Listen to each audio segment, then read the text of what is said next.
हार्दिक पांड्या जिस बुमराह से बदतमीजी कर रहे हैं, जिसे बेइज्जत कर रहे हैं, दुनिया कहती है वो इंसान नहीं अवतार है, अपनी जनरेशन का सबसे बड़ा चमत्कार है।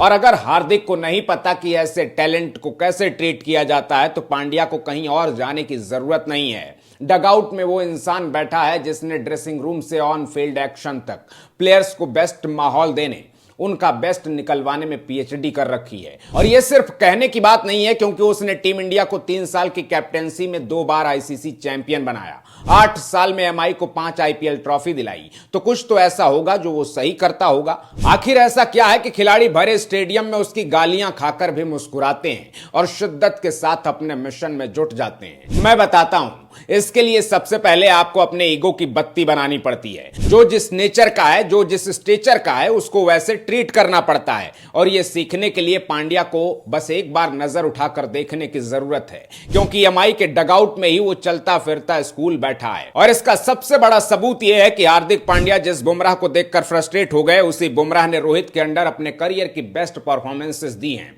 टीम इंडिया को चैंपियन बनाया है। आज मैं एक ऐसी स्टोरी बताने जा रहा हूं जिसके बाद यह फर्क नहीं पड़ता कि आप रोहित को पसंद करते हैं या किसी और को, लेकिन हिटमैन को सैल्यूट करने के लिए मजबूर हो जाएंगे। तो चलिए थोड़ा फ्लैशबैक में चलकर पूरी डिटेल समझते हैं। अक्टूबर 2024, जब हार्दिक पांड्या के लिए गालियों का सीजन खत्म हो चुका था, 17 साल बाद वर्ल्ड कप की जीत ने मुंबई इंडियंस के कलेश को टेक ओवर कर लिया।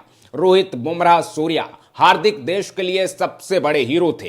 तो मुंबई इंडियंस के सामने नई टेंशन खड़ी हुई कि आईपीएल 2025 के लिए किसको रिटेन करें, किसको जाने दें। अगर सबको रिटेन करें तो सवाल था कि किसको कितना पैसा दिया जाए। तो एमआई के मैनेजमेंट ने डिसाइड किया कि सबको बराबर पैसा देंगे, इसमें किसी को कोई प्रॉब्लम नहीं होगी, अच्छा बुरा लगने का कोई मुद्दा ही नहीं बचेगा। रोहित को कप्तानी से हटाने के बाद एमआई ने जो बवाल झेला, उसके बाद और सावधानी बरती जा रही थी, लेकिन रोहित शर्मा ने बराबर पेमेंट मिलने पर भी ऑब्जेक्शन खड़ा कर दिया। अब आप सोच रहे होंगे कि इससे हिटमैन को क्या दिक्कत हो सकती है। बहुत शानदार स्टोरी है, पूरा वीडियो देख के जाना, मजा ना आए तो पैसे वापस। दरअसल रोहित ने एमआई से ये नहीं कहा कि मैं सबसे सीनियर हूं, मुझे ज्यादा पैसे मिलने चाहिए, बल्कि रोहित ने एमआई के सामने डिमांड रखी कि बुमराह को सबसे ज्यादा पैसे दो। इसकी वजह मैं आपको आगे बताऊंगा, लेकिन अभी ये समझो कि इसके बाद क्या हुआ।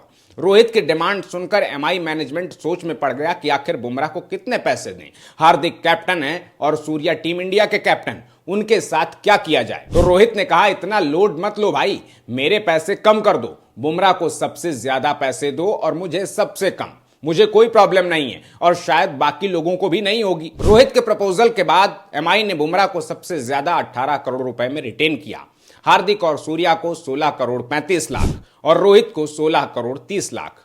रोहित ने हार्दिक और सूर्या से भी 5 लाख रुपए कम लिए।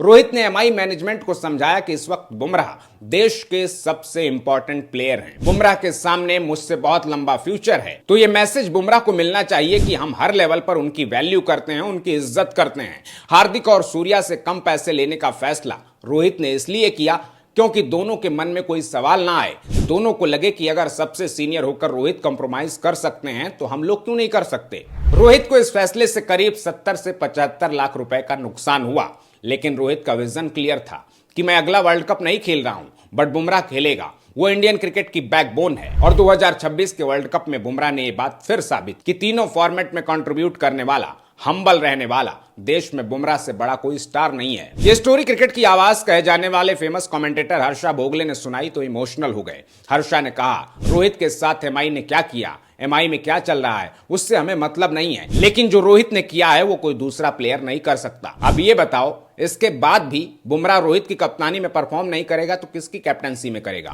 कुल मिलाकर एज ए प्लेयर सिर्फ आपका गेम मैटर करता है, लेकिन जब आप लीडर बनते हैं तो हर प्लेयर का बिहेवियर, उसका तरीका समझना पड़ता है। आप हर किसी को अपने हिसाब से डिक्टेट करने की कोशिश करेंगे तो वही रिजल्ट होगा जो हार्दिक के साथ हो रहा है। हैरानी की बात यह है कि हार्दिक के लिए सबसे बड़ा एग्जाम्पल सामने बैठा है, अपना सिर पीट रहा है, बाउंड्री पर खड़े होकर फ्रस्ट्रेट हो रहा है, लेकिन भाई को कोई लोड नहीं है। अब हार्दिक का क्या होगा ये तो आने वाला टाइम बताएगा, लेकिन फिलहाल सेल्फलेस रोहित के इस रियल स्टोरी पर आप क्या कहेंगे कमेंट बॉक्स में जरूर बताइएगा। और चलते चलते अपने हीरा हिटमैन के लिए वीडियो को शेयर करना बिल्कुल ना भूलिएगा। अपना ख्याल रखिए, आते रहिए।